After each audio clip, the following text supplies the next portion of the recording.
হয়তো চিন্তা করছেন ঈমানটাকে টিকে রাখা, মুত্তাকি হয়ে টিকে থাকা সহজ কোনো বিষয় নয়। ঈমান আনা সহজ, কিন্তু টিকে থাকা কঠিন। আল্লাহ রাব্বুল আলামিন বলেন, আহাসিবান নাস আইয়ুতরাকু আইয়াকুলু আমান্না ওয়া হুম লা ইফতানুন। মানুষের কি ধারণা, ঈমান এনেছি, এতটুকু শব্দ বললাম আর আমি তাকে ছেড়ে দেব? না না, অবশ্যই তাকে পরীক্ষা করা হবে। আমার রাসূলকে পরীক্ষা করা হয়েছে। আদম থেকে শুরু করে আমার রাসূল পর্যন্ত যত পয়গম্বর এসেছেন, আশাদ্দুন নাস বালাউল আম্বিয়া সুম্মাল আমসাল ফাল আমসাল, সবচাইতে বেশি বালা মুসিবতের সম্মুখীন হয়েছেন আম্বিয়া কেরামরা, সাহাবে কেরামরা। এত বড় মুসিবত আসার পরও তারা বলেছেন, আল্লাযীনা ইযা আসাবাতুহুম মুসিবাতুন ক্বালু ইন্না লিল্লাহি ওয়া ইন্না ইলাইহি রাজিউন। জোরে বলুন আল্লাহু আকবার। আমার ভাইয়েরা, বিপদ যখন এসেছে, মুসিবত যখন এসেছে, সেই সময় ওই সমস্ত ইমানদার বান্দারা বলেছেন, সব কিছুর ফয়সালা একমাত্র কার? আসতে বলবেন না, কার? আল্লাহর। কার পক্ষ থেকে বিপদ আসে? কার পক্ষ থেকে মুসিবত আসে? আল্লাহর পক্ষ থেকে মুসিবত আসে। আমার বন্ধুগণ, সাহাবে কেরামদের ঈমান, তাদের ঈমানের পরীক্ষা আমাদের জন্য মডেল। একজন সাহাবীর কথা হঠাৎ করে মনে হয়ে গেল। বহু কথা, বহু ঘটনা বহুবার বলেছি আমি, হঠাৎ করে আজকে মনে হলো আবার। দিন গ্রহণ করেছেন আপন চাচা, দিন গ্রহণের খবর জানে না। আপন চাচা ডাক দিয়ে বলছে, আমার ভাতিজা, তুই নাকি দিন গ্রহণ করেছিস, কতটুকু সত্য বল। এবার ভাতিজা বলছে, চাচা আপনাকে বলতে আমার কোনো ভয় নাই, কারণ আমি কাউকে ভয় করে ঈমান আনি নাই।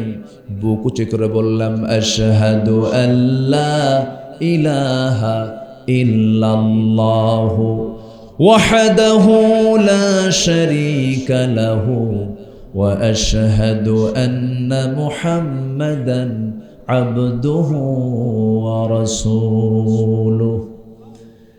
আমি সাক্ষ্য দিচ্ছি আল্লাহ ছাড়া কোনো ইলাহা নাই, মুহাম্মদ সাল্লাল্লাহু আলাইহি সাল্লাম আল্লাহর প্রেরিত বান্দা এবং রাসূল।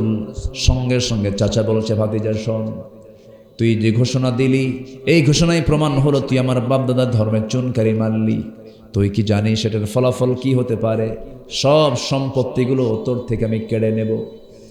মুস্কি হাসি মেরে বললেন, চাচা সম্পদ কেড়ে নেওয়ার কোনো দরকার নাই।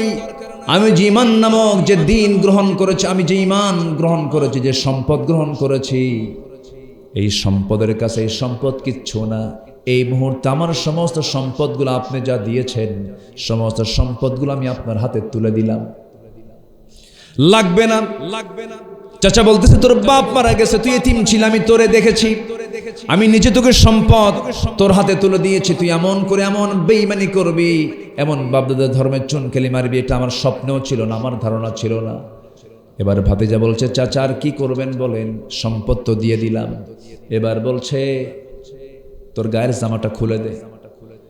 গায়ের জামাটা টান মেরে খুলে ফেললো, পরনের লুঙ্গিটা পর্যন্ত খুলে নিয়ে উলঙ্গ করি ঘর থেকে বের করে দিয়েছে। কান্না বিজড়িত কণ্ঠে ঘর থেকে বের হয়ে কোনো মতো মার দরজার কাছে গিয়ে বলছে, মা দরজা খুলো, ও আমার মা দরজা খুলো।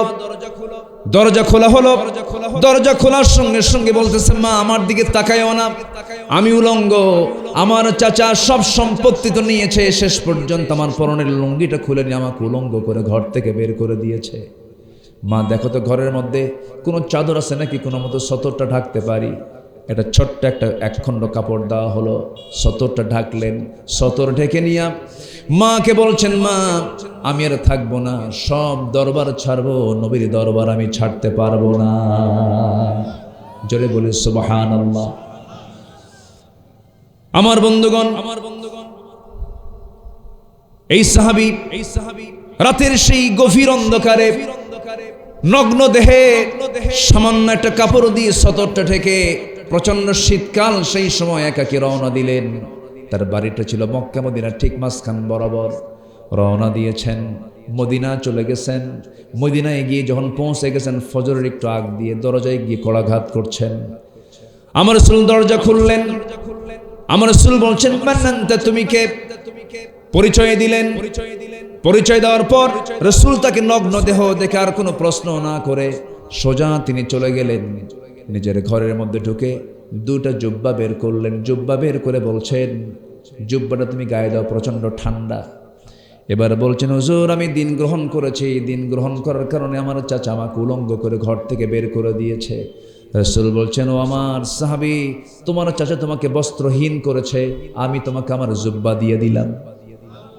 জোরে বলে সুবহানাল্লাহ, আরো জোরে বলে সুবহানাল্লাহ। আমার বন্ধুগণ, আমার রাসূল করলেন কি? সাহাবীর হাতে কোরআন দিয়ে দিলেন আর বললেন, যাও আমার আহলে সুফার সদস্যগুলো যেখানে আছে সেখানে চলে যাও।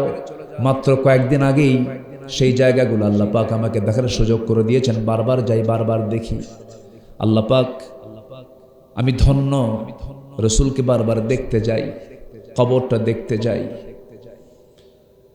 আসহাবে সুফার সেই সদস্যবৃন্দের ওই তালিকার মধ্যে তাকে নেওয়া হলো। যাওয়ার আগ দিয়ে আমার রাসূল বলছেন, সাহাবী তুমি কিছু বলতে চাও নাকি? সাহাবী কান্না বিজড়িত কণ্ঠে বলছেন, ইয়া রাসূলুল্লাহ, আপনি আমার জন্য একটু দোয়া করুন।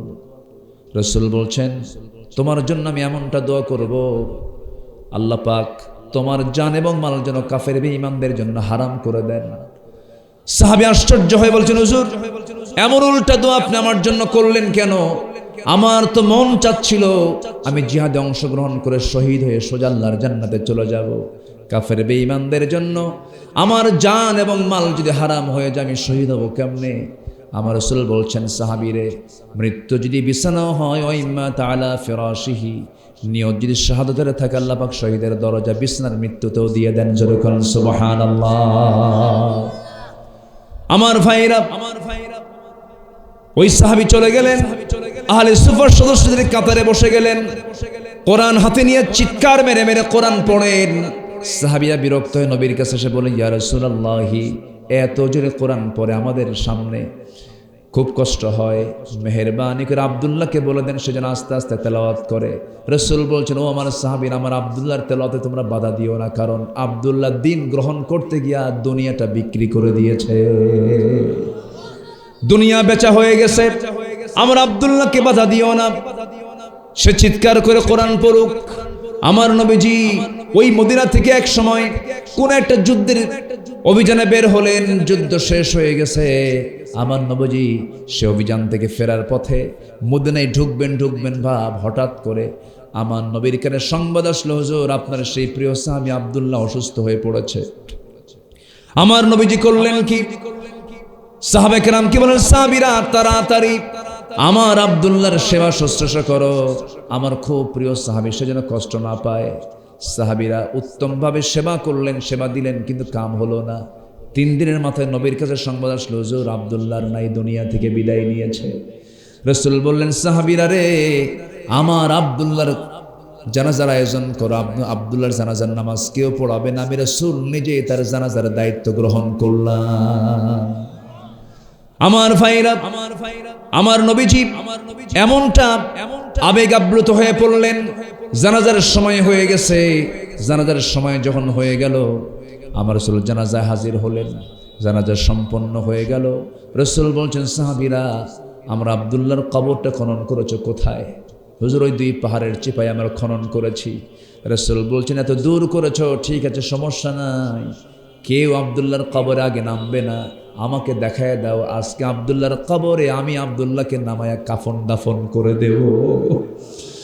আমার নবীজি নিজে কবরের সামনে গেলেন, কবরের সামনে দাঁড়ায়া চোখের পানি ফেলতে ফেলতে নিজে আগে নামলেন। নামার পর আমার রাসূল বলছেন, আবু বকর আমার ডানে নামো, ওমর আমার বামে নামো।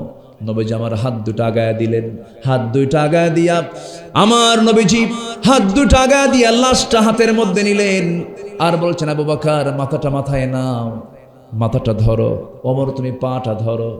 শোয়া দিলেন, শোয়া দিয়া লাশটাকে কবরে রেখে বুকের উপরে হাত রেখে আল্লাহর আরশের আকাশের দিকে তাকায় তাকায় আল্লাহ রাসূল বলছেন, আকাশের মালিক আল্লাহ, এই মুহূর্ত পর্যন্ত আমি আব্দুল্লাহর প্রতি সন্তুষ্ট আছি, মেহেরবানি করে আব্দুল্লাহর সব কিছুকে তুমি আল্লাহ মাফ করে দাও।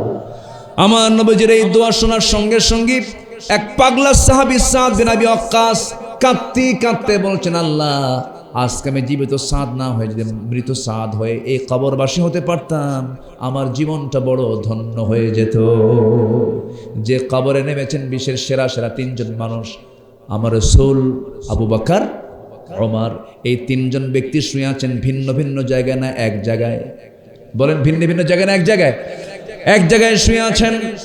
মক্কা মদিনা যারা সফর করেছেন তারা দেখতে পেয়েছেন আমার নবীর কবরের পাশে ওমর ফারুকের কবর, তার পাশে আবু বকর সিদ্দিকের কবর। তিনজন ব্যক্তি একসঙ্গে শুয়ে আছেন। সারা জীবন তারা দুনিয়াতে কাছাকাছি ছিলেন, কবরেও তারা কাছাকাছি আছেন। আল্লাহু আকবার। কোরআন কার কিতাব বলেন? আসতে বলবেন, কার কিতাব? এর কোনো পরিবর্তন আছে? কোনো চেঞ্জ আছে? সংযোজন, সংকোচন কিচ্ছু নাই। যা ছিল তাই আছে, তাই থাকবে। সূর্য আগে যা ছিল এখনো তাই আছে। তবে হ্যাঁ, সায়েন্স বলছে সূর্য ধীরে ধীরে ছোট হয়ে আসতেছে। এটা হবেই তো এক সময়। ইদাশ শামসু কুব্বিরাত, সূর্য সংকুচিত হয়ে যাবে। আল্লাহ তো কোরআনে বলেছে সূর্য দিন দিন ছোট হচ্ছে, কারণ মহাবিশ্ব একদিন ঠিক থাকবে না ধ্বংস হবে? ধ্বংস হয়ে যাবে এই জন্য। কিন্তু কোরআন আল্লাহ পাক এমন একটা কিতাব আমাকে আপনাকে দিয়েছেন যার কোনো চেঞ্জ নেই, যার কোনো পরিবর্তন নেই, যার কোনো পরিবর্ধন নেই। কিয়ামত পর্যন্ত আল্লাহ পাক এটাকে ব্যালেন্স করে দিয়েছেন। জোরে বলি সুবহানাল্লাহ। আমার দেশের সংবিধানের পরিবর্তন আছে না নাই? আসতে কয় সংশোধনী, বলেন সংশোধনী আছে। সংবিধান আমার দেশে মানুষ দ্বারা রচিত হয়, মানব রচিত। তাহলে এখন প্রমাণ হলো পৃথিবীতে আইন হলো দু প্রকার। একটা আল্লাহ প্রদত্ত ঐশী বিধান কোরআন, আর একটা হচ্ছে মানব রচিত, মানুষ দ্বারা রচনা। মানুষ রচনা করেছে হিউম্যান ল, মানব রচিত কিছু বিধান আমার চোখের সামনে, আমার দেশে সহ গোটা পৃথিবীতে আছে না নেই বলেন তো? আছে।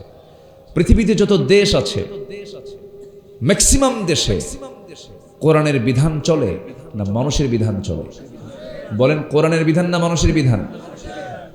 হয়তো সামান্য কয়েকটা দেশ থাকতে পারে, তাও পরিপূর্ণ নাই, আছে, যেখানে কোরআনের কিছু আইন কানুন, কিছু বিধান সেখানে আছে।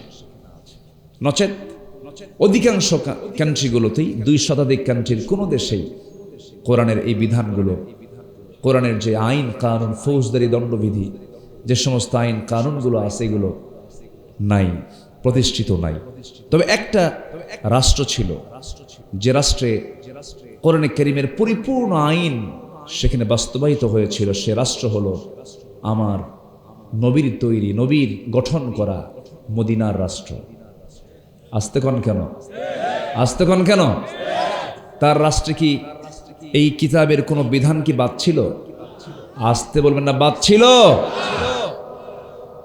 বাদ ছিল না বলে আল্লাহ রাব্বুল আলামিন বলেন, আল-ইয়াওমা আকমালতু লাকুম দীনাকুম ওয়া আতমামতু আলাইকুম নি'মাতি ওয়া রাদিতু লাকুমুল ইসলাম দীনা। আমি দিনকে পরিপূর্ণ করেছি এবং তোমাদের উপরে আমি আল্লাহ রাজি হয়ে গেছি। এই আয়াতটা কত বড় মহানন্দের! সাহাবে কেরাম আনন্দাত্মহারা, সব সাহাবীদের চোখে মুখে হাসির ঝিলিক, সবাই আনন্দ উল্লাস করছে। দিন পরিপূর্ণ হয়ে গেছে, আল্লাহ রাজি হয়ে গেছেন, দিন কায়েম হয়ে গেছে। কিন্তু সবার মুখে হাসি থাকলেও বয়োবৃদ্ধ জ্ঞানবৃদ্ধ আমার নবীর বাল্য দিনের বন্ধু 3 বছরের ছোট বড় সাইয়েদনা আবু বকর সিদ্দিক রাদিয়াল্লাহু তাআলা চোখে পানি, আড়ালে গিয়ে কান্নায় ভেঙে পড়ছেন তিনি। কিছু সাহাবী গিয়ে বলছেন, ভাই আবু বকর, আজকের এই চরম আনন্দের দিনে তোমার চোখে পানি কেন? সঙ্গে সঙ্গে তিনি বলছেন, আমার আনন্দ, আমিও খুশি হয়েছে, কিন্তু একটা বিষয় আমাকে দারুণ কান্নায় ফেলতেছে, কারণ দিন যেহেতু পরিপূর্ণ হয়ে গেছে, আমার প্রাণের চেয়ে প্রিয় মানুষ রাসূল আর দুনিয়াতে বেশি দিন নাই, এই জন্য কান্দি আমি। এখান থেকে একটা বিষয় সুস্পষ্ট হয়ে গেল, আয়াতের ব্যাখ্যা সবাইকে একরকম বোঝে নাকি? সবাই হাসে, আর এ সাহাবী কি করে? কান্দে। আমার বন্ধুগণ, দিন তো পরিপূর্ণ, দিন তো অসম্পূর্ণ কোনো বিষয় নয়। আল্লাহ পাক ইসলামটাকে পরিপূর্ণ দিন আকারে আমার আপনার জন্য দিয়েছেন। ব্যক্তিগত জীবনে আপনি ইসলামকে মানবেন, কিন্তু সামাজিক জীবনে মানবেন না, রাষ্ট্র জীবনে মানবেন না। আপনি নবীর উম্মত হতে পারেন নাই, তবে আপনি ভণ্ড হতে পেরেছেন, প্রতারক হতে পেরেছেন, ঠিক কিনা? দিনকে মানতে হবে এক জায়গায় না সব জায়গায়? সব জায়গায় মানতে হবে। আল্লাহি, আমি কোনো দলকে, কোনো গোষ্ঠীকে মানে টার্গেট করে গালি দেওয়ার জন্য কিন্তু আমি এখানে আসি নাই। কেউ ভাববেন না যে আমি কাউকে কটাক্ষ করে কোনো কথা বলছি। তবে হক কথা বলতে গেলে যদি কেউ হকের পক্ষে না থাকে, যদি বাতিলের অনুগামী হয়, তার গায়ে লাগবে। এটা অস্বাভাবিক না স্বাভাবিক? সম্মানিত ভাইয়েরা, দিন শেষে যেখানেই যাই না কেন আমরা, আমাদের শেষ প্রত্যাবর্তন স্থল হচ্ছে কার কাছে? আল্লাহু ইনদাহু হুসনুল মাআব। সবচেয়ে উত্তম প্রত্যাবর্তন স্থল হচ্ছে কার কাছে যাওয়া? আল্লাহর কাছে। কিন্তু এই দুনিয়ার এই মাঝে না খুব প্যাঁচ লাগায় দেয় কিছু কিছু আকর্ষণীয় জিনিস, খুব প্যাঁচ লাগায়। কি কি জিনিস প্যাঁচ লাগায়? আল্লাহ রাব্বুল আলামিন বলেন, যুয়িনা লিন-নাসি হুব্বুশ শাহাওয়াতি মিনান নিসাই ওয়াল বানিন ওয়াল কানাতিরিল মুকানতারাতি মিনাল যাহাবি ওয়াল ফিদ্দাহ ওয়াল খাইলিল মুসাওওয়ামাতি ওয়াল আনআমি ওয়াল হারথ যালিকা মাতাউল হায়াতুদ দুনিয়া ওয়াল্লাহু ইনদাহু হুসনুল মাআব। কিন্তু এই জাগতিক জীবনে আল্লাহ পাক কিছু কিছু জিনিসকে আকর্ষণীয় করেছেন। এক নম্বর হলো নারী। পুরুষের জন্য নারী, নারীর জন্য পুরুষ আকর্ষণ করে দিয়েছেন কে? আস্তে কয়, কে দিয়েছেন? সন্তানকে আকর্ষণ করে দিয়েছেন। সন্তান হলে পরে বাপ মা বেজার না খুশি? মহা খুশি। সম্পদ, চিহ্নিত অশ্ব, চাষের আবাদ, এগুলো পঞ্জীবিত স্বর্ণরৌপ্য, এগুলোর প্রতি মানুষের আকর্ষণ করে দেওয়া হয়েছে। কিন্তু আল্লাহ বলছেন, বান্দারে এই আকর্ষণটা থাকবে, তবে শোনো, আমার কাছে ফিরে আসাটাই হলো সবচেয়ে উত্তম জায়গা। জোরে কোন সুবহানাল্লাহ। নারীর প্রতি টান আছে না নাই? অনেকে চুপ করে আছে, মনে নাই, মনে হয় টান। এই নারীর প্রতি টান আছে না নাই? আচ্ছা, না টান আছে বলি তো পুরুষ। আর যার টান নাই ও কি পুরুষ? তো পুরুষ না। টান থাকতে হবে, কিন্তু নিজের বউ না অন্যের বউ? অন্যের বউর দিকে টান থাকা যাবে। এখানেই তো সমস্যা। আপনি নারীর দিকে টান থাকবে না কেন? আপনি নারীকে ভালোবাসবেন, অবশ্যই ভালোবাসবেন, তার সঙ্গ দিবেন, জীবন সঙ্গিনী বানাবেন, তার কাছ থেকে সার্টিফিকেট নিবেন। আল্লাহর বান্দা পৃথিবীতে আসবে, সহবাস হবে, সবই হবে, কিন্তু অবৈধ না বৈধ? অবৈধ না বৈধ? নারীকে কামনা করা, যৌন কামনা করা, সম্পদ উপার্জন করা, সম্পদের প্রতি যে একটা আকর্ষণ, লোভ, এটা কি অবৈধ না বৈধ? বৈধ, কিন্তু হতে হবে অবৈধ কায়দায় না বৈধ কায়দায়? বৈধ কায়দায়। এটাই তো কথা। হালাল করে নিতে হবে।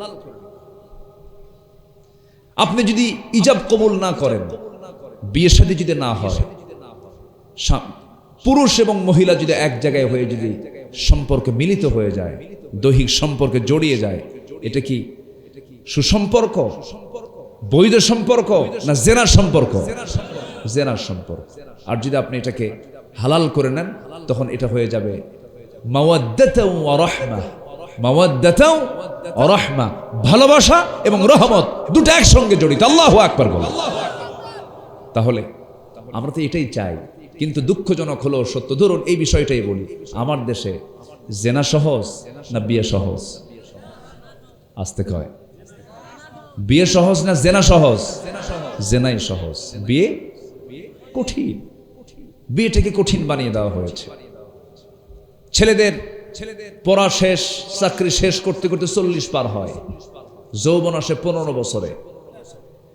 একটা মহিলা মেডিকেলে পড়তে গেলে অথবা কোথাও ভালো কোনো পড়াশোনা করতে গেলে পড়তে হয়ে যায় 35 বছর, বাঁচবে হলো 50 বছর। আমার কথা কি বুঝতেছেন আপনারা? বিভিন্নভাবে একটা রেস্ট্রিকশন দিয়ে বিয়েটাকে জটিল করা হয়েছে। কিন্তু ইসলাম বলছে বিয়েটাকে কি করে দাও? সহজ করে দাও। আর জেনাকে কঠিন না বন্ধ করো? বলেন, জেনাকে কি করো? বন্ধ করে দাও। জেনা মানেই হলো রোগ, জেনা মানেই হলো অসুখ, জেনা মানেই হলো ক্যান্সার, জেনা মানেই হলো নানা রোগে গোটা পৃথিবী অচল হয়ে যাওয়া। কিন্তু সেই জেনা আজকে কমেছে না বেড়েছে? বেড়েছে। এটা হলো অনিসলামী রাষ্ট্রের ফলাফল। যে রাষ্ট্রে ইসলাম থাকবে না তার ফলাফলের মধ্যে এটা একটা ফলাফল হলো, সেখানে জেনার পরিমাণ কমবে না বাড়বে? বেড়ে যাবে। আচ্ছা বলেন তো, আমার দেশে ভালো কাজ বেশি না খারাপ কাজ বেশি? বলেন, ভালো কাজ বেশি না খারাপ কাজ বেশি? খারাপ কাজ বেশি। কিন্তু ইসলামী সমাজের বৈশিষ্ট্য কি এমন হওয়ার কথা ছিল? না। যেখানে ইসলাম থাকবে সেখানে খারাপ কাজ জটিল হয়ে যাবে আর ভালো কাজ সহজ হয়ে যাবে। আর আজকের সমাজে পর্দা করা সহজ না কঠিন? বলেন বলেন বলেন বলেন। পর্দা করা কঠিন, খুবই কঠিন। পর্দায় থাকবেন আপনি, সহজ না। অধিকাংশ মানুষ যে পর্দা বোঝে না। আপনি পর্দা পালন করতে গেলে আপনাকে বহু প্রতিকূলতার সম্মুখীন হতে হচ্ছে। কিন্তু ইসলাম যদি সমাজে চালু থাকতো, বেহায়া হয়ে চলাটাই কঠিন হতো, ইসলাম মেনে চলা, পর্দায় চলাটাই সহজ হয়ে যেত। তাহলে কি সেই ইসলাম কি সমাজে থাকা দরকার? আস্তে করে থাকা দরকার আছে? দরকার আছে। ইসলাম মানলে দুনিয়াতে অশান্তি নাকি? দুনিয়াতে অশান্তি? দুনিয়াতে কি বলেন? শান্তি। আখিরাতে মুক্তি। আখিরাতে মুক্তি। তাহলে ইসলাম মানলে দুনিয়াতে শান্তি, আখিরাতে মুক্তি। তাহলে ইসলাম মানলে দুনিয়াও ভালো, আখিরাতও ভালো। কিন্তু দুঃখজনক, মুসলমান ইসলামকে চায় না। এমন মুসলমান ইসলাম প্রতিষ্ঠিত হোক চায় না, এরকম মুনাফিক মার্কা মুসলমান বুঝে আমার দেশে নাই। আসতে বলবেন না, আছে না নাই? এরকম চিন্তা মাথায় নিয়ে কি জান্নাত পাওয়া যাবে? টিকিট কেটেছেন পঞ্চগড়ের, কিন্তু যাচ্ছেন ঢাকার দিকে, যাওয়া হবে? নিয়ত ঢাকা, টিকিট কোথাকার? লাভ হবে কাম হবে? কাম হবে। টিকিটটা রাইট করতে হবে। আমাকে আপনাকে জান্নাতি রাস্তায় উঠতে হলে একটা রাস্তায় আমাকে আপনাকে আল্লাহ রাব্বুল আলামিন দান করেছেন। যারা পারেন ঠোঁট মিলিয়ে বলুন, ইহদিনাস সিরাতাল মুস্তাকিম সিরাতাল্লাযীনা আন'আমতা আলাইহিম গায়রিল মাগদুবি আলাইহিম ওয়ালাদ-দাল্লিন। এরপরে আরো জোরে, আরো জোরে। একটা পথে আমাকে আপনাকে চলতে হবে। ইসলাম থেকে একটু এদিক সেদিক হয়ে গেলেই জান্নাত পাওয়া যাবে না। আল্লাহ রাব্বুল আলামিন সুন্দর করে বলছেন, মুনিবিনা ইলাইহি ওয়াত্তাকুহু ওয়া আকিমুস সালাহ ওয়া লা তাকুনু মিনাল মুশরিকিন। আল্লাহমুখী হয়ে যাও, নামাজকে কায়েম করো, শিরিক মুক্ত সমাজ রাষ্ট্র গড়ে তোলো। আমার আপনার কাজ হলো কি? রাসূল যে কাজ করেছেন সেই কাজ আর আমার কাজের মধ্যে কোনো তফাৎ আছে নাকি? রাসূলকে আল্লাহ পাক কেন পাঠিয়েছেন? ইসলামকে প্রতিষ্ঠার জন্য পাঠিয়েছেন। আল্লাহ পাক আমাকে নামাজ পড়তে বলেছেন, রাসূলকে বুঝি নামাজ পড়তে বলেন নাই? রাসূলই তো আমার অনুকরণীয়, অনুসরণীয় আদর্শ। রাসূল যা করেছেন আমাকে তাই করতে হবে। মা আতাকুমুর রাসূলু ফাখুযুহু ওয়া মা نهاكم عنه فانتهوا রাসূল যা নিয়ে এসেছেন তা তোমরা ধরো, যা নিষেধ করেছেন তা তোমরা ছেড়ে দাও। আমার বন্ধুগণ, সে রাসূলকে আল্লাহ রাব্বুল আলামিন আমার আপনার জন্য মডেল করে দিয়েছেন। লাকাদ কানা লাকুম ফি রাসূলিল্লাহি উসওয়াতুন হাসানাহ লিমান কানা ইয়ারজুল্লাহা ওয়াল ইয়াওমাল আখির ওয়া যাকারাল্লাহা কাসীরা। তোমাদের জন্য উত্তম আদর্শের বাস্তব নমুনা কেউ নয়, একমাত্র একজন ব্যক্তি, মুহাম্মদ সাল্লাল্লাহু। রাসূলকে মানো। রাসূলকে কেন পাঠানো হলো? কোরআনকে বলুন কোরআন। সেই মহামানব, সে রাসূলকে কেন পাঠানো হয়েছে? কোরআন তুমি বলে দাও। কোরআন জবাব দিচ্ছে একাধিক জায়গায়, হুয়াল্লাযী আরসালা রাসূলাহু বিল হুদা ওয়া দীনিল হক লিইয়ুযহিরাহু আলাদ-দীনি কুল্লিহি ওয়া কাফা বিল্লাহি শাহীদা। রাসূলকে কেন পাঠানো হলো? আল্লাহ বলছেন আমি তাকে এই জন্য পাঠিয়েছি যেন পৃথিবীর যত তৈরি করা আইন কানুন আছে, সমস্ত আইন কানুনের উপরে, সমস্ত মানুষের বিধিবিধানের উপরে যেন তিনি দ্বীনকে বিজয়ী করতে পারেন, ইসলামকে বিজয়ী করতে পারেন। এই লক্ষ্যেই আমি আমার রাসূলকে এই দুনিয়াতে পাঠিয়েছি। জোরে বলুন সুবহানাল্লাহ। রাসূল কি সে লক্ষ্য পূরণ করেননি? রাসূল কি সে লক্ষ্য পূরণ করেননি? বাড়ি কোথায়? মক্কায়। চলে গেছেন কোথায়? বলেন কোথায় গেছেন? নানির বাড়ি বেড়াতে। নানির বাড়ি বেড়াতে গেছেন। বদরে গেছেন রাসূল, উহুদে গেছেন রাসূল, খন্দকে গিয়েছেন রাসূল। তায়েফে গোটা শরীর রক্তাক্ত হয়ে গেছে, গোটা শরীর তার দাগ ছিল, মার খেয়েছেন। খন্দকের পরিখা খনন করতে গিয়ে কোমর হারিয়ে ফেলেছেন। খন্দকের যুদ্ধের পরের সময় থেকে মৃত্যুর দিন পর্যন্ত আমার রাসূল কুজো হয়ে নিচু হয়ে হেঁটেছেন, কোমরটা সোজা করতে পারেননি। উহুদের পরের দিন থেকে নিয়ে মৃত্যুর দিন পর্যন্ত আমার নবীজির কথা অস্পষ্ট হতো, সামনের দুটো দাঁত ভাঙ্গা ছিল। যদি বিশ্বনবীর শরীর থেকে দিন কায়েমের জন্য যদি দাঁত ভাঙতে হয়, কোমর হারাতে হয়, রক্ত ঝরাতে হয়, দেশ ছাড়তে হয়, যে নবীর সম্মান আল্লাহ পাক তার পরেই দিয়েছেন, যে রাসূল রাস্তায় হাঁটলে পরে তার মাথার উপরে দিনের আলোতে একখণ্ড মেঘ সূর্যের নিচে আল্লাহ পাক তার সম্মানে রেখে দিতেন। সেই রাসূলকে যদি দিন কায়েমের জন্য যদি এতটা যদি ত্যাগ স্বীকার করতে হয়, সেই দিন কায়েমের জন্য তার উম্মতের এমন সুন্নত, এমন আদর্শ লালন করার চিন্তা মাথায় নেওয়ার দরকার আছে না নাই? আসতে বলবেন না, আছে না নাই? সব তো দেখলাম, সব দেখা শেষ করেছি। দেখে কি কোনো কিছু বাদ আছে বলেন তো? কোনো দেখা বাদ নাই। এই জাতি শুধু প্রতারিতই হলো, শুধু প্রতারিতই হলো। আমার দেশের অর্ধশিক্ষিত অশিক্ষিত কৃষক কৃষি কাজ করে দেশকে আগায় দিল। গার্মেন্টসের শ্রমিকরা, সকল শ্রমিকরা সীমিত মূল্যে, সীমিত পারিশ্রমিকে কাজ করে দেশকে আগায় দিল। প্রবাসীরা পাখির মতো ঝুলে ঝুলে কাজ করে বিদেশ থেকে, প্রবাস থেকে টাকা পাঠালো, রেমিটেন্স পাঠালো, দেশ এগিয়ে দিল। সবাই এরা অশিক্ষিত, প্রবাসী, শ্রমিক, এরপরে কৃষক দেশকে আগায় দিল। দেশকে পিছায় দিল কারা? যারা কলমের খোঁচা দিয়া নেতৃত্বের আসনে বসে কোটি কোটি টাকা যারা লোপাট করে, যারা দেশ থেকে যারা পাচার করেছে তারা। আমরা সব দেখা শেষ করেছি, ভাষণ শুনেছি, আইয়ুবের শাসন দেখেছি, সব দেখেছি, আমাদের চাচা এরশাদের তাল বেতাল দেখেছি এবং হরতাল দেখেছি, সব দেখা শেষ। আগামীর দেশ আমরা দেখতে চাই ইসলামের বাংলাদেশ, কোরআনের বাংলাদেশ। রাজি আছেন কারা কারা? হাত উঁচু করে দেখান মুসলমান।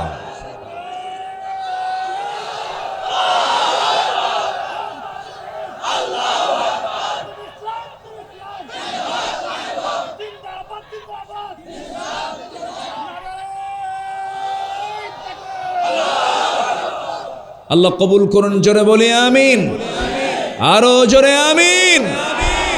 আমরা কোনো ব্যক্তি পূজা করি না, আমরা কোনো অন্ধ আনুগত্য করি না, আমরা ওই নেতার ততক্ষণ আনুগত্য করব যে ওই নেতা যতক্ষণ আল্লাহর নবীর আনুগত্য করবেন। আমরা কোনো ব্যক্তি পূজা করার জন্য দুনিয়াতে আসি নাই, আমরা আনুগত্য করতে এসেছি মূলত এক নাম্বার কার, আসতে বলবেন না কার, নাম্বার 2 হচ্ছে মুহাম্মদ সাল্লাল্লাহু। কষ্ট পাচ্ছেন? কষ্ট মনে করা যাবে না। আমাদের টার্গেট হলো জান্নাত। আমাদের টার্গেট কি বলেন? সবাই কি জান্নাত পেতে চান? জান্নাত পেতে চান? ইসলাম না মেনে, হ্যাঁ, নামাজ না পড়া। আমার দেশে নামাজি লোক বেশি না বিড়ি খাওয়া লোক বেশি? ভালো, আলহামদুলিল্লাহ। হাই রে, বিড়ি খায়, এত বিড়ি, পানও খায়। পান খান, কিন্তু 3টা খান, 4টা খান, 3 বেলার খাবার পরে খান, সমস্যা নাই। 60টা পান খায় একসাথে, 60টা সারাদিনে, 70টা। এ তো ছাগলের মতো কারবার। এত কেন?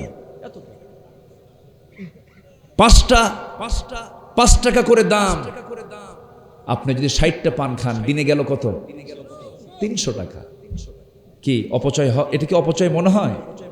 অপচয় মনে হয়? অপচয়কারী কার ভাই? বলেন কার ভাই? দরকার থেকে পান খান, সমস্যা নাই, পানের রস পেটের জন্য ভালো। পানের সাথে আবার হাকিমপুরি রহমতুল্লাহ আলাইহি কেন? এখানে কথা আছে। পান খান। দাদি মানুষ, বুড়ি হয়ে গেছে, ঠোঁটটা লাল না হলে কেমন হয়? খান। জর্দা খান কেন? বিড়ি মারাত্মক। এটা যে কত বড় মহামারী আমার দেশে। একটা গ্রামকে যদি আমরা হিসাব করতে যাই, বলেন তো কোন কাতার বেশি, বিড়ি খাওয়া না না খাওয়া? খাওয়া। রাত 3টার দিকে উঠেও খায় তাহাজ্জুদের নিয়তে, এত খাওয়া খায়। আল্লাহ তুমি সকল নেশা থেকে জাতিকে হেফাজত করো, জোরে বলি আমিন, আরো জোরে আমিন। আবার মাহফিলে এসে জিজ্ঞাসা করো, হুজুর বিড়ি খাওয়া কি জায়েজ আছে? মানে উনি চেষ্টায় আছেন, কেমনে জায়েজ করা? এগুলো করা যাবে না। ইমানদাররা হবে স্পেশাল। ইমানদারের চলা ফেরা, স্মার্টনেস মনে হবে ইমানদার। যদি ইমানদারের গায়ে যদি বিড়ির গন্ধ থাকে, এটা কি হলো বলেন তো? হওয়া যাবে না। জান্নাতে কোনো দুর্গন্ধ থাকবে না, কোনো ধোঁয়া নিয়ে, আগুন নিয়ে আমাদের এগুলো কারবার করার দরকার নেই, আমরা বাদ দেব। জোরে বলি ইনশাআল্লাহ, আর জোরে বলি ইনশাআল্লাহ। রাগ করলেন মনে হয়, হুজুর সব তো শুধু মানাই করতেছেন না। যেটা শরীরের জন্য খারাপ, ইসলাম কখনো অনুমোদন দিতে পারে না। তাহলে নামাজ আমরা সবাই পড়তে রাজি আছি তো ইনশাআল্লাহ? জান্নাতের চাবি কি বলেন? বলেন জান্নাতের চাবি কি বলেন? মিফতাহুল জান্নাহ আস-সালাহ। জান্নাতের চাবি হলো কি বলেন? নামাজ। বলেন তো এই জাতি কি নামাজি না বেনামাজি? কেমনে করে? আপনি নামাজ পড়েন না? বলেন এই জাতি, এই দেশের অধিকাংশ মুসলমান নামাজি না বেনামাজি? আমার দেশে ইমানদার বেশি না নামাজি বেশি? খুব প্যাঁচ মারা প্রশ্ন, কিন্তু ভালো করে হবে। 11:15 বাজে তো বোঝা কঠিন একটু। বলেন আমার দেশে নামাজি বেশি না ইমানদার বেশি? হ্যাঁ, এই তো একজন কইছে ইমানদার বেশি, নামাজি কম। আরে নামাজ না পড়ি ইমান নাই, আছে কিনা বলেন? আছে কিনা বলেন? তাহলে আমার দেশে ইমানদার বেশি, নামাজি কম। 5%। কয় পার্সেন্ট? 5% নামাজি, আর ইমানদার হলো সব। আমার দরবার আছে তো, আমি অমুক দরবারে যাব, আমার পিসাব আমারে দোয়া দিয়ে দিবে, এক দোয়ায়, পিসাবের এক দোয়ায় জান্নাত পার হয়ে জাহান্নামে যাবে। যা তুই জাহান্নামে। সম্মানিত ভাইয়েরা, একটু সময় আমাকে দেন। আমাদের মূল টার্গেট হলো আমরা জান্নাত পেতে চাই। কি পেতে চাই বলেন তো? জান্নাত পেতে চাই। তো জান্নাত প্রাপ্তির জন্য কিছু কাজ থাকতে হবে। তো কাজ না করলে কি আর জান্নাত পাওয়া যাবে? জি, আচ্ছা ঠিক আছে। খাওয়া দাওয়া করেছেন উনি? জি, আপনি খাইছেন? খাওয়া দাওয়া করেছেন? আচ্ছা জি, আলহামদুলিল্লাহ। আপনারা সবাই খাইছেন তো নাকি? পেটে খাবার আছে এখন? না থাকলে সবাই কমিটি ভাইরা আয়োজন করেন, এত রাত করলেন, খাবার দিতে হবে না? জি, খুব ভালো। জি, আলহামদুলিল্লাহ। তাহলে সেই জান্নাত পাওয়ার জন্য কিছু আমলের দরকার আছে না নাই বলেন তো? সবাই কি জান্নাতকে আমল ছাড়া যেতে চান না আমল নিয়ে? একটা লোক আমল নিয়েও জান্নাতে যাবে, আর একজন লোক আমল ছাড়াও জান্নাতে যাবে। এটা কি সঠিক বিচার হবে না ব্যাঠিক বিচার হবে? বলেন বলেন বলেন।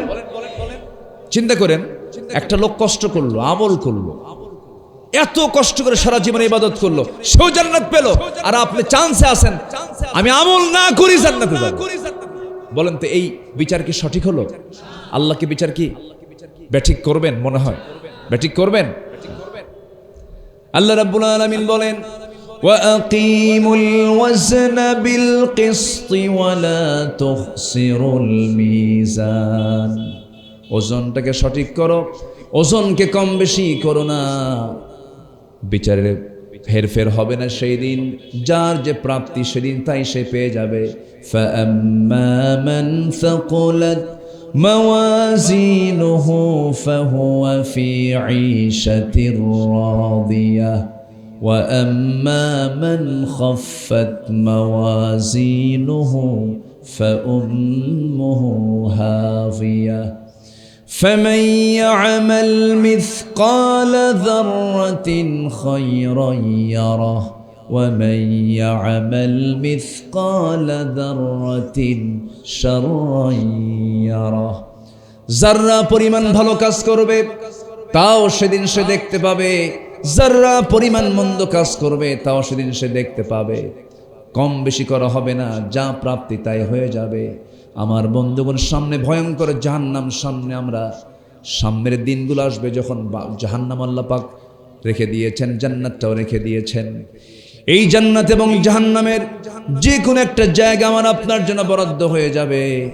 চোখ বন্ধ করে দিল থেকে বলুন তো, আমরা জাহান্নাম চাই না জান্নাত চাই? জাহান্নাম চাই না জান্নাত চাই? জান্নাত পাওয়ার জন্য কিছু আমল আজকে আমি আপনাদেরকে শিখায় দিতে চাই। 15টা কাজ কোরআন থেকে বেছে বেছে আমি বের করেছি।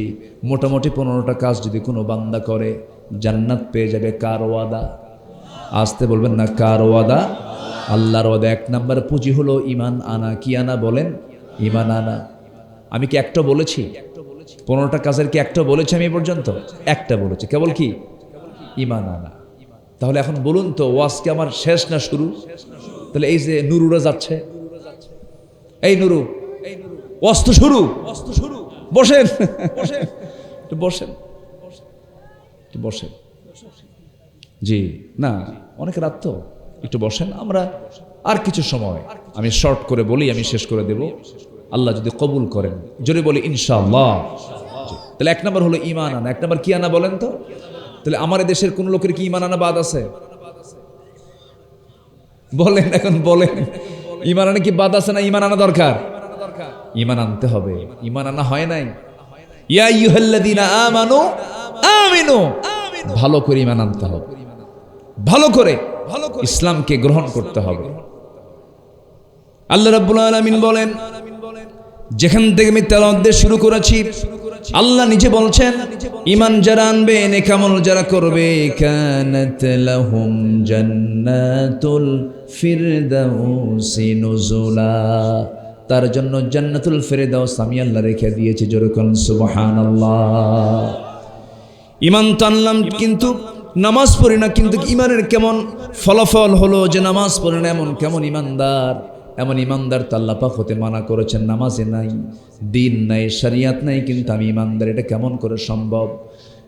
পীরের ছেলে পীর হতে পারে, ব্রাহ্মণের ছেলে ব্রাহ্মণ হতে পারে, খ্রিস্টানের ছেলে খ্রিস্টান হতে পারে, পাদ্রীর ছেলে পাদ্রী হতে পারে, কিন্তু কখনো ইমানদারের ছেলে কিন্তু ইমানদার হতে পারে না, মুসলমানের সন্তান মুসলমান হতে পারে না যদি তার মধ্যে ঈমান এবং ইসলাম না থাকে। ঠিক কিনা? আমার দেশে বহু পীরজাদা আছে, নামাজি পড়ে না। আছে কিনা বলে? আমি পীর সাহেবকে গালমন্দ করছি না, পীর ভালো, হক্কানি পীর যদি হন উনি ভালো, কিন্তু আমার দেশে এমনও পীর আছে গাঁজা খায়। আছে কিনা? নেশা করে, বাম দল করে, দরবারে কোনো নামাজের গন্ধ নাই, গাঁজা দিয়া দরবার ধোঁয়ায় চতুর্দিকে অন্ধকার, মশা পর্যন্ত আমি বিরক্ত। এত ভয়ঙ্কর চিত্র কিছু কিছু দরবারের আছে না নাই বলেন তো? আচ্ছা সম্মানিত ভাইয়েরা, আমরা ঈমান আনবো ভালো করে, জোরে বলি ইনশাআল্লাহ, আর জোরে বলি ইনশাআল্লাহ। নাম্বার 2 হচ্ছে আমরা তাকওয়া অবলম্বন করব। আমরা ভয় করব একমাত্র কাকে? আসতে বলবেন না, কাকে ভয় করব? আল্লাহকে ভয় করব। আল্লাহ রাব্বুল আলামিন বলেন, ইন্নাল মুত্তাকিনা ফি জান্নাতিন ওয়া নাঈম ফাকিহিনা বিমা আতাহুম রাব্বুহুম ওয়া ওয়াকাহুম রাব্বুহুম আযাবাল জাহিম। জোরে বলুন আল্লাহু আকবার। মুত্তাকিদের জন্য জান্নাত রয়েছে, নাঈম জান্নাত রয়েছে। মুত্তাকি হতে হবে আমাকে আপনাকে। মুত্তাকি কারা? যাদের মধ্যে 5টা গুণ থাকবে, কোরআন খুললেই তার পরিচয় পাওয়া যায়। যারা পারেন ঠোঁট মিলে আমার সঙ্গে বলুন, হুদাল্লিল মুত্তাকিনা আল্লাযীনা ইউমিনুনা বিল গায়বি ওয়া ইউকিমুনাস সালাহ ওয়া মিম্মা রাযাকনাহুম ينفقون والذين يؤمنون بما أنزل إليك وما أنزل من قبلك وبالآخرة هم يوقنون أولئك على هدى من ربهم وأولئك هم المفلحون। জোরে বলুন আল্লাহু আকবার। মুত্তাকিদের 5টা কাজ। কয়টা কাজ বলেন? 5টা কাজ। নাম্বার 1 হলো আল্লাহকে না দেখে বিশ্বাস করা। আল্লাহকে দেখে বিশ্বাস করতে গেলে সে আল্লাহকে দুনিয়াতে কখনো খুঁজে পাবে না। এই দুনিয়াতে আল্লাহকে দেখে না বলে বিশ্বাস করেন এমন বহু আহম্মক আছে না নাই? আছে কি না বলেন? আনসিন ইজ নাথিং বলে যা নাই বিশ্বাস করি না, আছে না? আচ্ছা, বহু আহম্মক আছে। ওই আহম্মকদের কাছে আমার প্রশ্ন হলো, ও আহম্মক, তুমি যে না দেখে বিশ্বাস করো না, বাতাস দেখতে পাও নাকি? না, বিশ্বাস করো কেন? ইথার দেখতে পাও নাকি? না, বিশ্বাস করো কেন? মধ্যাকর্ষণ শক্তি দেখতে পাও নাকি? না, বিশ্বাস করো কেন? আমার বন্ধুরা, আমরা মার পেটে ছিলাম 10টা মাস, দেখছি নাকি? আমরা দেখছি না শুনছি? বিশ্বাস করি কি বিশ্বাস করি না? বিশ্বাস করে নিয়েছি। আমার বন্ধুগণ, না দেখে আমার মায়ের দুধ পান করেছি 2-2.5 বছর, কারো তো মনে নাই, কিন্তু বিশ্বাস করে নিয়েছি। আল্লাহকে এই দুনিয়াতে না দেখে বিশ্বাস করতে হবে। একমাত্র বান্দাকে আল্লাহ তাআলা দেখার সুযোগ দিবেন দুনিয়া না জান্নাতে। বলেন দুনিয়া না জান্নাতে? জান্নাতে যে বান্দা ঢুকবে তার সবচেয়ে বড় আনন্দ হবে, সবচেয়ে বড় পুরস্কার হবে, আল্লাহর সঙ্গে তার দিদার নসিব হয়ে যাবে। যেরকম সুবহানাল্লাহ, আরো জোরে বলি সুবহানাল্লাহ। আমরা তৃপ্তি ভরে আল্লাহকে জান্নাতে দেখতে চাই, এই দুনিয়াতে দেখা যাবে না। একজন পয়গম্বর আল্লাহকে দেখতে চেয়েছিলেন, দেখতে গিয়েও দেখতে পান নাই, সেন্সলেস হয়ে পড়েছিলেন। অনেক বড় একজন নবী ছিলেন, সেই নবীর নাম কি বলেন? ওরে এত জোরে বললেন, আর ওয়াজ কি করি? মূসা আলাইহিস সালাতু ওয়াস সালাম। দেখেন লোকটা কত দূরের, আর কোথায় সেই নবাবগঞ্জ বিরামপুরের মানুষ তার নামটা কত জোরে বলে ফেলেছে। আল্লাহ তাআলা এই মানুষটার নামকে কিভাবে উচ্চকিত করেছেন, এই লোককেও চেনে। আবার ওনারই প্রতিদ্বন্দ্বী, এই নবীর প্রতিদ্বন্দ্বী ছিল একজন কাফের। কে? ফেরাউনকে চেনেন না? চেনেন, কিন্তু চেনার ভিতরে তফাত আছে। মূসাকে চেনে মানুষ হলো সুনামে। কি নামে? সুনামে। আর ফেরাউনকে চেনে কু নামে চেনে। এজন্য হয়তো এখানে যদি বলা হয় মূসা নামে কে আছে, 2-1টা হাত উঠবে। ইব্রাহিম নামে নাই? কি আছে দেখি? ইব্রাহিম কই? দেখি হাত তোলেন। এই যে ইব্রাহিম সামনে দাঁড়ায় আছে, বাপ, এই যে আমাদের আব্বা। আমাদের বাপ কে? আরো যেরকম মিল্লাতে আবিকুম ইব্রাহিম। ইব্রাহিম আছে, তার ছেলে ইসমাইলও থাকার কথা। ইসমাইল কই? ওই যে হাত তুলছে ইসমাইল, দেখেন ওই যে পিছনে ইসমাইল। তাহলে ইব্রাহিম, ইসমাইল 1, ইসমাইল 2। তাহলে ইব্রাহিম পাওয়া গেল, ইসমাইল পাওয়া গেল। এরকম করে ইউনুস পাওয়া যাবে, ইউসুফ পাওয়া যাবে, দাউদ পাওয়া যাবে, মূসা ঈসা পাওয়া যাবে। দেখি ফেরাউন হাত তোলেন। আছে ফেরাউন নামে কেউ আছে? গোটা দুনিয়া জুড়ে কারো নাম কি ফেরাউন পাবেন?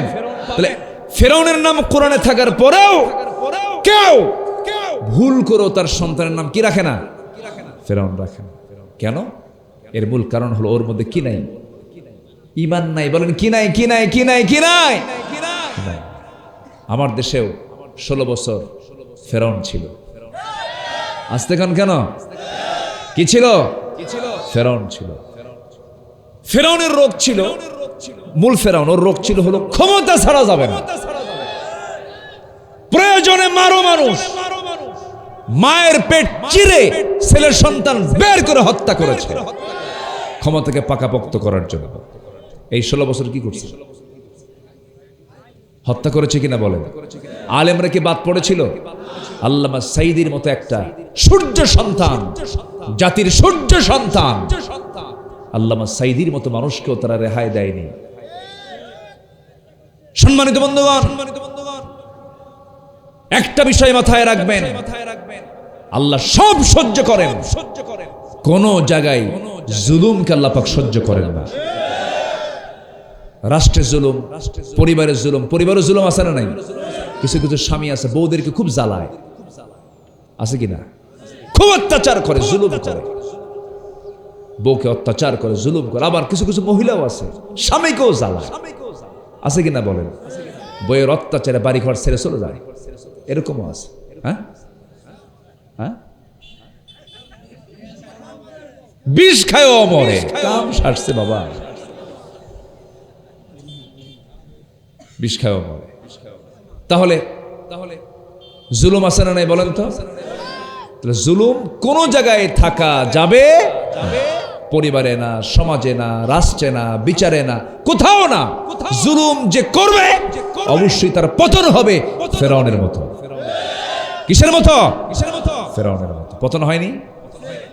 একদম সোজা গিয়ে কোন বাড়ি? মামু বাড়ি। কোথায়?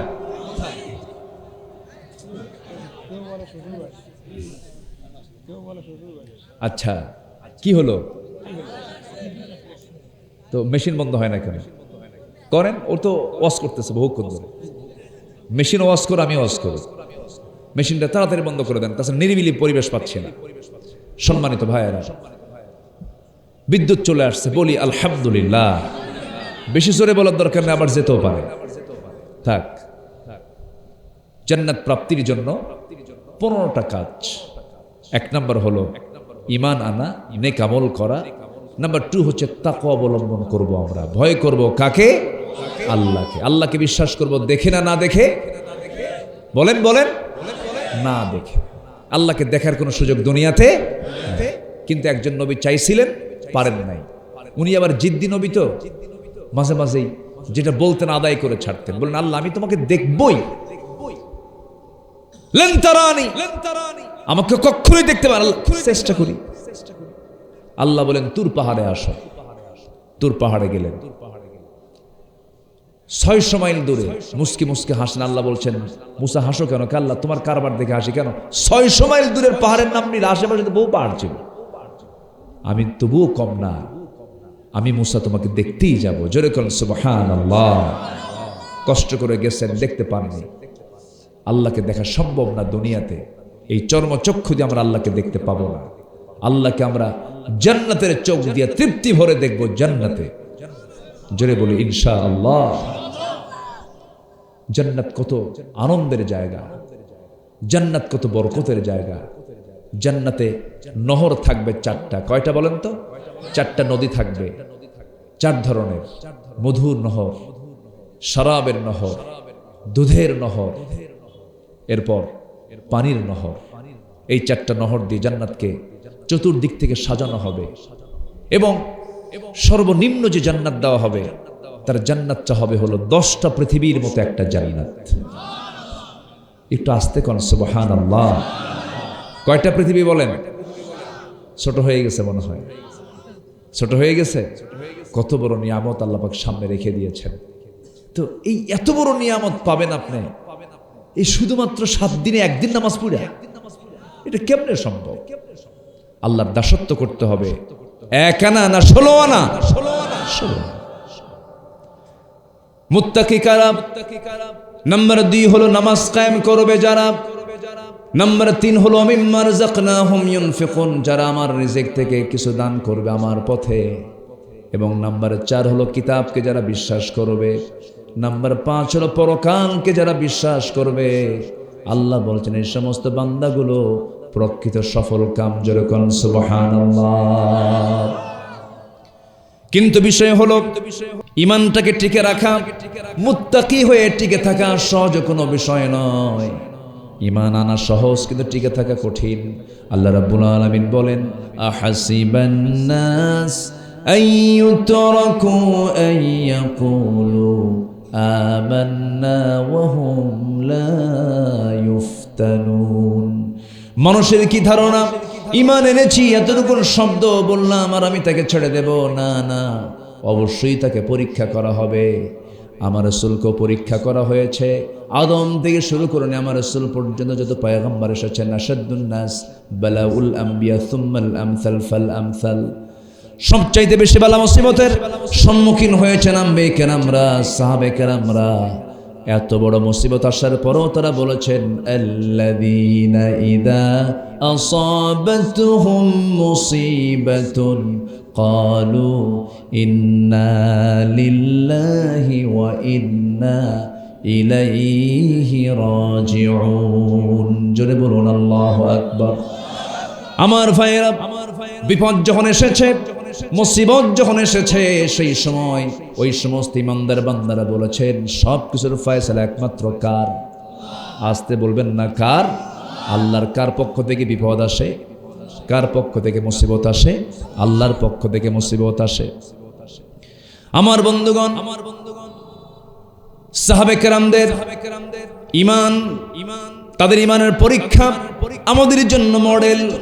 একজন সাহাবীর কথা হঠাৎ করে মনে হয়ে গেল। বহু কথা, বহু ঘটনা বহুবার বলেছি আমি, হঠাৎ করে আজকে মনে হলো আবার। দিন গ্রহণ করেছেন আপন চাচা, দিন গ্রহণের খবর জানে না। আপন চাচা ডাক দিয়ে বলছে আমার ভাতিজা, তুই নাকি দিন গ্রহণ করেছিস, কতটুকু সত্য বল। এবার ভাতিজা বলছে চাচা, আপনাকে বলতে আমার কোনো ভয় নাই, কারণ আমি কাউকে ভয় করে ঈমান আনি নাই। বুক উঁচু করে বললাম আশহাদু আল্লা ইলাহা ইল্লাল্লাহু ওয়াহদাহু লা শারীকা লাহু ওয়া আশহাদু আন্না মুহাম্মাদান আবদুহু ওয়া রাসূলুহু। আমি সাক্ষ্য দিচ্ছি আল্লাহ ছাড়া কোনো ইলাহা নাই, মুহাম্মদ সাল্লাল্লাহু আলাইহি সাল্লাম আল্লাহর প্রেরিত বান্দা এবং রাসূল। সঙ্গে সঙ্গে চাচা বলছে ভাতিজা শোন, তুই যে ঘোষণা দিলি এই ঘোষণায় প্রমাণ হলো তুই আমার বাপদাদার ধর্মের চুনকারি মারলি। তুই কি জানিস সেটার ফলাফল কি হতে পারে? সব সম্পত্তিগুলো তোর থেকে আমি কেড়ে নেব। মুস্কি হাসি মেরে বললেন চাচা, সম্পদ কেড়ে নেওয়ার কোনো দরকার নাই। আমি যে ঈমান নামক যে দিন গ্রহণ করেছি, আমি যে ঈমান গ্রহণ করেছি, যে সম্পদ গ্রহণ করেছি, এই সম্পদের কাছে এই সম্পদ কিচ্ছু না। এই মুহূর্তে আমার সমস্ত সম্পদগুলো আপনি যা দিয়েছেন, সমস্ত সম্পদগুলো আমি আপনার হাতে তুলে দিলাম। লাগবে না, লাগবে না। চাচা বলতেছে তোর বাপ মারা গেছে, তুই এতিম ছিল, আমি তোরে দেখেছি, আমি নিজে তোকে সম্পদ তোর হাতে তুলে দিয়েছি, তুই এমন করে এমন বেঈমানি করবি, এমন বাপদাদার ধর্মের চুনকালি মারবি, এটা আমার স্বপ্নেও ছিল না, আমার ধারণা ছিল না। এবার ভাতিজা বলছে চাচা আর কি করবেন বলেন, সম্পদ তো দিয়ে দিলাম। এবার বলছে তোর গায়ের জামাটা খুলে দে। গায়ের জামাটা টান মেরে খুলে ফেললো, পরনের লুঙ্গিটা পর্যন্ত খুলে নিয়া উলঙ্গ করি ঘর থেকে বের করে দিয়েছে। কান্না বিজড়িত কণ্ঠে ঘর থেকে বের হয়ে কোনো মতো মার দরজার কাছে গিয়ে বলছে মা দরজা খুলো, ও আমার মা দরজা খুলো। দরজা খোলা হলো। দরজা খোলার সঙ্গে সঙ্গে বলতেছে মা আমার দিকে তাকায়ও না, আমি উলঙ্গ, আমার চাচা সব সম্পত্তি তো নিয়েছে, শেষ পর্যন্ত আমার পরনের লুঙ্গিটা খুলে নিয়ে আমাকে উলঙ্গ করে ঘর থেকে বের করে দিয়েছে। মা দেখো তো ঘরের মধ্যে কোনো চাদর আছে নাকি, কোনো মতো সতরটা ঢাকতে পারি। একটা ছোট্ট একটা একখণ্ড কাপড় দেওয়া হলো, সতরটা ঢাকলেন। সতর ঢেকে নিয়ে মাকে বলছেন মা আমি আর থাকবো না, সব দরবার ছাড়বো, নবীর দরবার আমি ছাড়তে পারবো না। জোরে বলি সুবহানাল্লাহ। আমার বন্ধুগণ, এই সাহাবী রাতের সেই গভীর অন্ধকারে নগ্ন দেহে সামান্য একটা কাপড় দিয়ে সতরটা ঢেকে, প্রচন্ড শীতকাল, সেই সময় একাকী রওনা দিলেন। তার বাড়িটা ছিল মক্কা মদিনার ঠিক মাঝখান বরাবর। রওনা দিয়েছেন, মদিনা চলে গেছেন। মদিনায় গিয়ে যখন পৌঁছে গেছেন, ফজরের একটু আগ দিয়ে দরজায় গিয়ে কড়াঘাত করছেন। আমার রাসূল দরজা খুললেন। আমার রাসূল বলছেন, মান আনতা, তুমি কে? পরিচয় দিলেন। পরিচয় দেওয়ার পর রাসূল তাকে নগ্ন দেহ দেখে আর কোনো প্রশ্ন না করে সোজা তিনি চলে গেলেন। নিজের ঘরের মধ্যে ঢুকে দুটা জুব্বা বের করলেন। জুব্বা বের করে বলছেন, জুব্বাটা তুমি গায়ে দাও, প্রচন্ড ঠান্ডা। এবার বলছেন, হুজুর আমি দিন গ্রহণ করেছি, দিন গ্রহণ করার কারণে আমার চাচা আমাকে উলঙ্গ করে ঘর থেকে বের করে দিয়েছে। রাসূল বলছেন, ও আমার সাহাবী, তোমার চাচা তোমাকে বস্ত্রহীন করেছে, আমি তোমাকে আমার জুব্বা দিয়ে দিলাম। জোরে বলে সুবহানাল্লাহ, আরো জোরে বলে সুবহানাল্লাহ। আমার বন্ধুগণ, আমার রাসূল করলেন কি?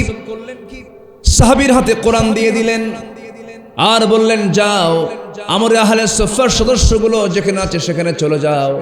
মাত্র কয়েকদিন আগেই সেই জায়গাগুলো আল্লাহ পাক আমাকে দেখার সুযোগ করে দিয়েছেন। বারবার যাই, বারবার দেখি। আল্লাহ পাক, আমি ধন্য, রাসূলকে বারবার দেখতে যাই, কবরটা দেখতে যাই। আসহাবে সুফার সেই সদস্যবৃন্দের ওই তালিকার মধ্যে তাকে নেওয়া হলো। যাওয়ার আগ দিয়ে আমার রাসূল বলছেন, সাহাবী তুমি কিছু বলতে চাও নাকি? সাহাবী কান্না বিজড়িত কণ্ঠে বলছেন, ইয়া রাসূলুল্লাহ, আপনি আমার জন্য একটু দোয়া করুন।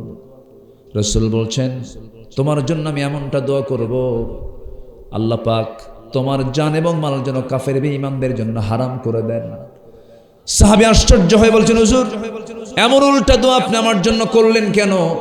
আমার তো মন চাচ্ছিল আমি জিহাদে অংশগ্রহণ করে শহীদ হয়ে সোজা আল্লাহর জান্নাতে চলে যাব। কাফের বেঈমানদের জন্য আমার জান এবং মাল যদি হারাম হয়ে যায় আমি শহীদ হব কেমনে? আমার রাসূল বলছেন, সাহাবীরে, মৃত্যু যদি বিছানাও হয়, ওয়াইম্মা তাআলা ফিরাশিহি, নিয়ত যদি শাহাদাতের থাকে, আল্লাহ পাক শহীদের দরজা বিছানার মৃত্যুতেও দিয়ে দেন। জোরে বলুন সুবহানাল্লাহ। আমার ভাইরা,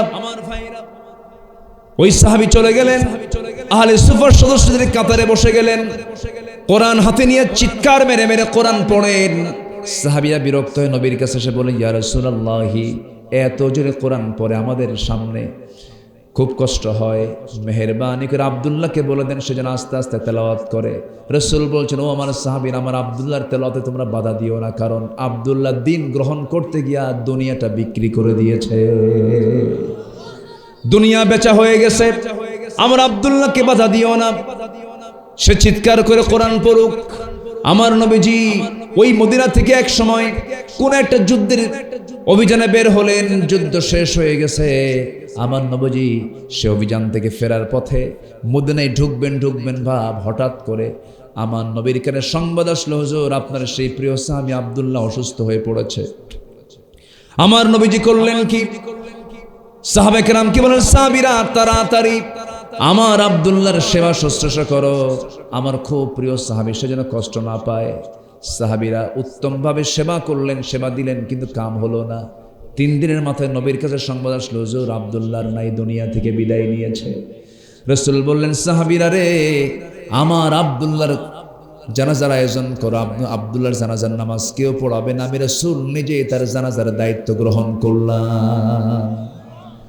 আমার ভাইরা, আমার নবীজি এমনটা আবেগ আপ্লুত হয়ে পড়লেন। জানাজার সময় হয়ে গেছে। জানাজার সময় যখন হয়ে গেল, আমার রাসূল জানাজায় হাজির হলেন। জানাজা সম্পন্ন হয়ে গেল। রাসূল বলছেন, সাহাবীরা, আমরা আব্দুল্লাহর কবরটা খনন করেছো কোথায়? হুজুর ওই 2 পাহাড়ের চিপায় আমরা খনন করেছি।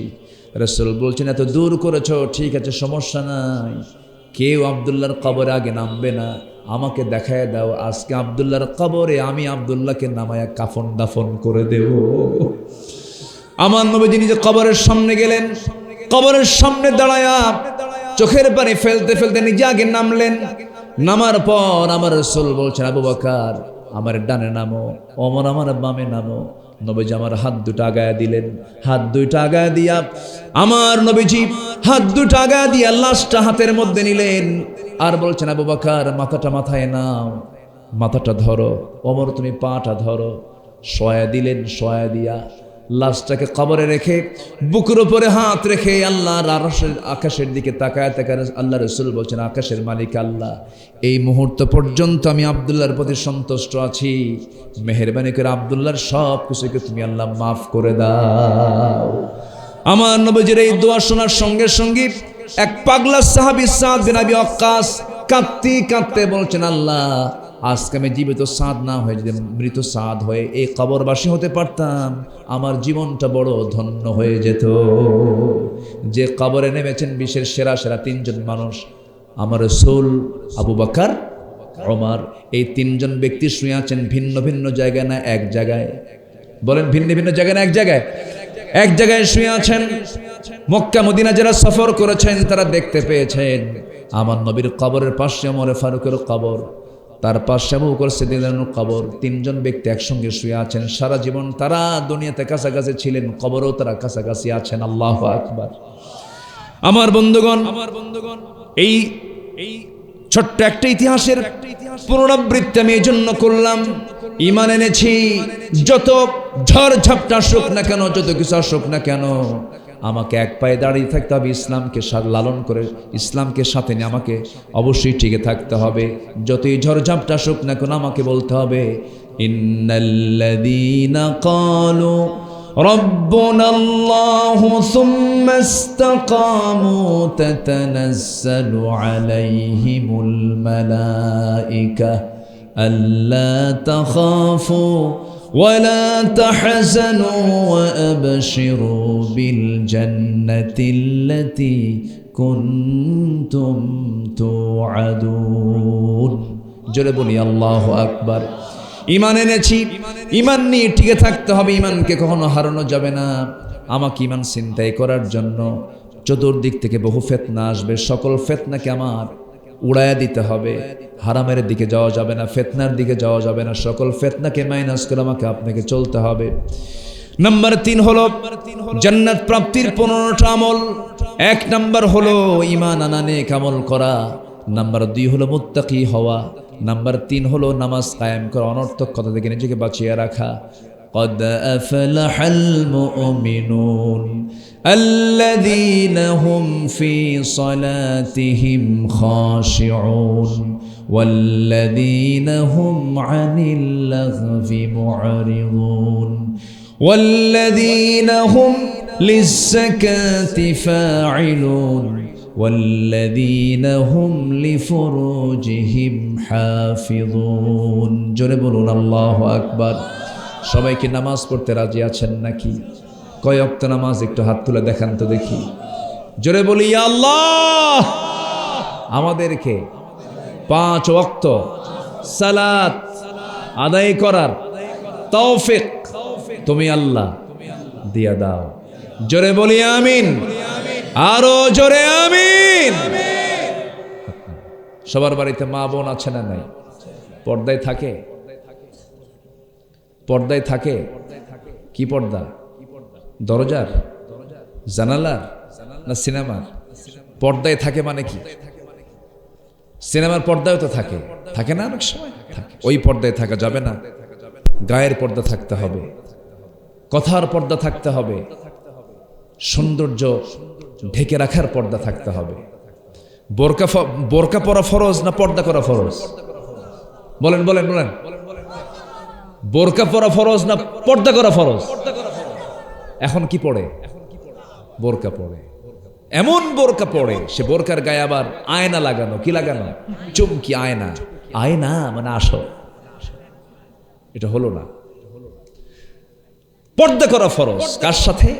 চাচাতো ভাইয়ের সাথে, মামাতো ভাইয়ের সাথে, দুলা ভাইয়ের সাথে, দেবরের সাথে, ভাসুরের সাথে। এগুলো কি দূরের না কাছে? বলেন দূরের না কাছের? কাছে। এই পর্দাটাই হচ্ছে অরিজিন পর্দা। যে ফ্যামিলিতে দুলা ভাই শালীকে দেখতে পারে না চোখে, যে ফ্যামিলিতে দেবর ভাবিকে দেখতে পায় না, সরাসরি দেখতে পায় না, পর্দায় থাকে, এগুলো হচ্ছে পর্দার পরিবার। তাহলে বোরকা পরলে পর্দা হয় না, পর্দার বিষয়টা সম্পূর্ণ ভিন্ন। আবার বলছি না যে বোরকা পরবেন না, না, বোরকা পরতে হবে, বোরকা বোরকা পরতে হবে, ঠিক আছে, কিন্তু সারা বছর বোরকা পরে বিয়ের দিন বোরকা ছাড়ে। বিয়ের দিন অধিকাংশ মহিলা বোরকা পরে না, কেন জানেন? ওই যে বাবার বাড়ির থেকে 4-5 ভরি সোনা পাইছে, এই যে দেখো, আছে না নাই? বোরকা পরলে তার দেখা যাচ্ছে না, এই জন্য বোরকা পরে না। তাহলে গহনা যে পড়বে মেয়েরা, কাকে দেখানোর জন্য? দর্শক, কি যেন দর্শক কইল, ও আপনি কইছেন না? ও দর্শকদের না, কি বলে, যত সাজাগোছা মেয়েদের সব সাজগোজ করবে এক পুরুষকে সন্তুষ্ট করার জন্য। তার নাম কি? তার নাম কি বলেন? স্বামী ছাড়া অন্য কাউকে সন্তুষ্ট করার জন্য কোন সাজগোজ করা কোন নারীর জন্য জায়েজ কখনো না। হ্যাঁ হ্যাঁ, ওয়াজ কি খেলে আমি পারি? চলে গেল ভাদুরিয়া, ভাদুরিয়া, ও বাধুরিয়া না, ভাদুরিয়া বাজার মার্কেটে ঢং ঢং করে চলে যায়। স্বামী কেমন ধমক দেয়, তুমি কি মার্কেট বুঝো? কসু বোঝো, শাড়ি আনছো 300 টাকার শাড়ি 1500 টাকা দিয়া সংসার শেষ করে দিলা। এই ধমক দিয়া স্বামীকে এক ধমকে কাইট কইরা 1.5 বছরের ছোট্ট বাচ্চা দুধ খায়, সেই বাচ্চাকে স্বামীর কোলে দিয়া কয় তুমি দুধ খাওয়াও, রাখো। চলে গেল মার্কেটে ঢং ঢং করে, দোকানদারের সামনে গিয়া 3 পিস পইরা, চুলটা ছেড়ে দেওয়া, হাই হিল পরে, পাশে একখান ভ্যানিটি ব্যাগ নিয়ে, লাল লিপস্টিক লাগায়া, চোখে কি লাগায়? কাজল লাগায়া, কপালে একখান টিপ দিয়া, ঠ্যাঙের উপরে ঠ্যাং তুলে দোকানদারকে লক্ষ্য করে বলে, ভাইয়া একটা শাড়ি দেখানো যাবে কি?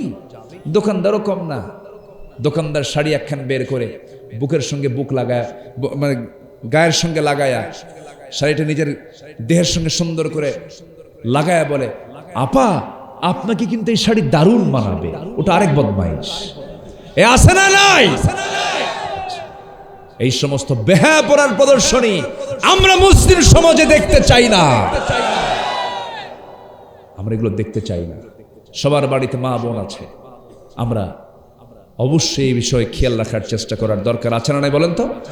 আচ্ছা, আমরা খেয়াল করবো। আল্লাহ কবুল করুন, জোরে বলে আমিন, আরো জোরে আমিন।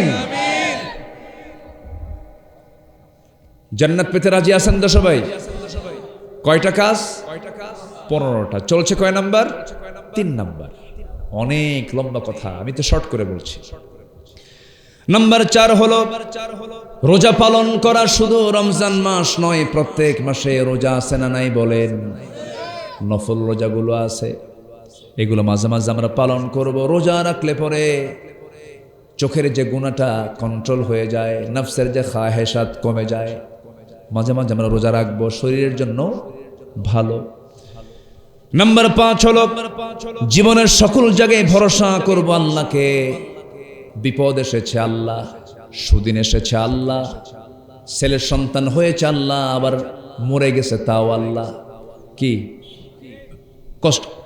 কষ্ট নেব আমরা? অসন্তুষ্ট হব আমরা?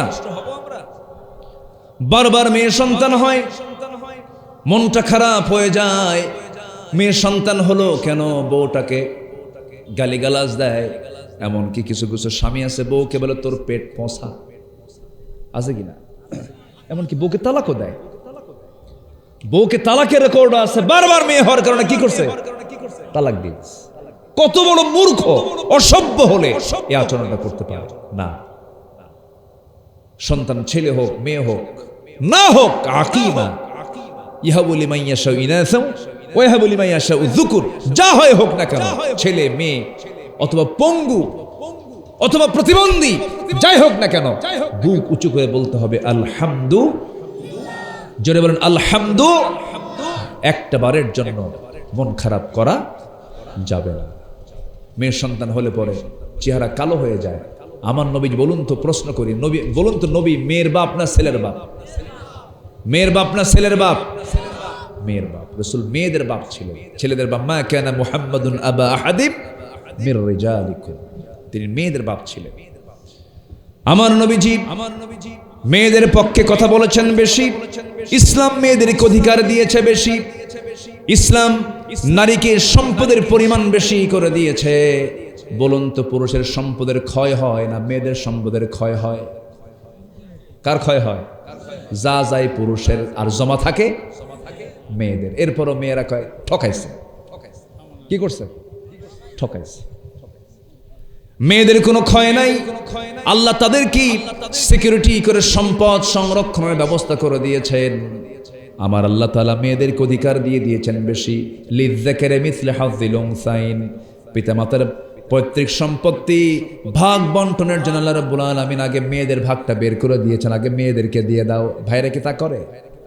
কি করে? করে করে করে আল্লাহ বলছেন মেয়েদেরকে আগে দিয়ে দাও, আর ওরা আগে এক যুগ ধান খায়। এক যুগ ধান খাওয়ার পর আবার ধান দায় থাকে, জমিটা নেওয়া যায় কেমনে?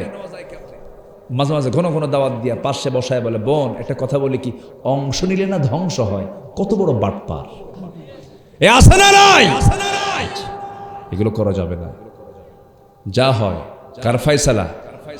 আল্লাহর ফয়সালা। আপনি যা পাবেন এটাই। আপনি অন্যের দিকে তাওয়াক্কুল করবেন কেন? তাওয়াক্কুল ভরসা করব বোনের সম্পত্তিতে না আল্লাহর কাছে? আল্লাহর কাছে। ওমাই ইয়াতাওয়াক্কাল আলাল্লাহ ফাহুয়া হাসবুহ, যার ভরসা আল্লাহর প্রতি থাকে তার জন্য কিচ্ছু লাগে না। তার জন্য আল্লাহ, ফাহুয়া হাসবুহ, আল্লাহই যথেষ্ট, কাউকে লাগবে না। নাম্বার 6 হলো আল্লাহর জন্য সম্পদ ব্যয় করা। নাম্বার 7 হলো মন্দ প্রতিহত করে ভালোকে প্রতিষ্ঠা করা। নাম্বার 8 হলো শিরক থেকে বিরত থাকা। নাম্বার 9 হলো আল্লাহর জন্য ধৈর্য ধারণ করা। ধৈর্য ধারণ করার শক্তি দাও গো মেহেরবান, আমায় দাও গো মেহেরবান। বুকের ভেতর ব্যথার নদী বইছে অবিরাম, বইছে বইছে অবিরাম। আল্লাহ ধৈর্যশীল হওয়ার তৌফিক দান করুন, জোরে বলি আমিন। নাম্বার 10 হচ্ছে তওবা করা। কি করা বলেন তো? তওবা করা। নাম্বার 11 হলো আল্লাহর পথে জিহাদ করা। জিহাদের প্রয়োজন মনে হয় এখন আর নাই।